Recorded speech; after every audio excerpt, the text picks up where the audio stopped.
سمیت جو ہے 6 افراد ہلاک ہو گئے ہیں.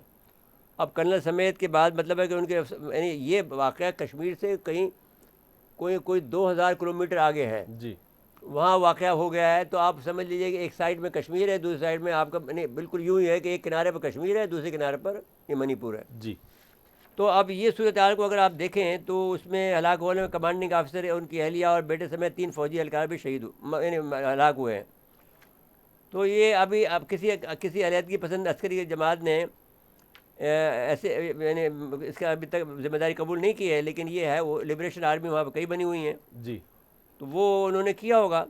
تو ہم نے ایک دفعہ یہ کہا تھا, لیکن ہم نے یہ بھی آپ سے وعدہ کیا تھا ناظرین کرام کہ ہم آپ کو ان کے جھنڈے بھی دکھائیں گے اور ان کی علیحدگی کی جو تحریکیں ہیں ان کو بھی ایک دفعہ دوبارہ دکھائیں گے. تو جب بھی اب انشاءاللہ نیکسٹ ویک میں جب ہمیں موقع ملا تو ہم آپ کو انڈیا کی آزادی کی جو تحریکیں ہیں ان کا ہم ذکر کریں گے. اچھا میرے صاحب وقت ختم ہو چکا ہے, تھوڑا سا ایک بات, یہ جو قطر افغانستان میں امریکی نمائندگی کے لیے تیار, کیا ہمارا کردار ختم ہو رہا ہے کیا؟ نہیں, امریکہ آپ پر اس لیے بھروسہ نہیں کر سکتا کہ آپ ان کے ساتھ میں اکڑے ہوئے ہیں, اور ٹھیک اکڑے ہوئے ہیں. تو انہوں نے بھی یہاں تک متبادل, تو ہم عمران خان کا ساتھ دیتے ہیں. انہوں نے متبادل پھر دیکھ لیا ہے. نہیں وہ اچھا ہے, وہ قطریوں کو استعمال کرے آپ. بالکل ٹھیک ہے. قطریوں نے پہلے آپ کو کون سے لیبیا میں آپ کا سفیر مروا دیا تھا. نہیں پھر وہ نہیں آپ نے قطریوں کو لیبیا دیا تھا نا, امریکہ ہمارے نے. دوست ہیں نا, اچھا ہے ان کو. نہیں آپ سمجھے نہیں, جی ہم آپ کو ہم بھی تو بتا رہے ہیں نا آپ کو, اپنے دوستوں کو, دونوں دوست ہیں ہمارے. جی امریکہ بھی ہمارا دوست ہی ہے نا. نہیں قطری ہمارے زیادہ دوست ہیں, ہمارے قریب ہیں. تو وہ بھی ہمارے دوست ہیں. تو تو قطری ابھی بیچارے بچے ہیں ابھی اس کام میں. جی جی تو انہوں نے تمہارا سفیر مروایا تھا نا, تم نے قطریوں کو لیبیا کا کام ان کے حوالے کیا تھا. جی تمہارا سفیر مروایا, اب بھی تم بچے کہاں بچو گے. چلے ابھی دیکھ لیں, پتہ چل جائے گا. اچھا وقت ختم ہوا ہمارے پروگرام کا. ناظرین آج کے لیے اتنا ہی, آئندہ پروگرام تک کے لیے اجازت چاہتے ہیں. اللہ حافظ.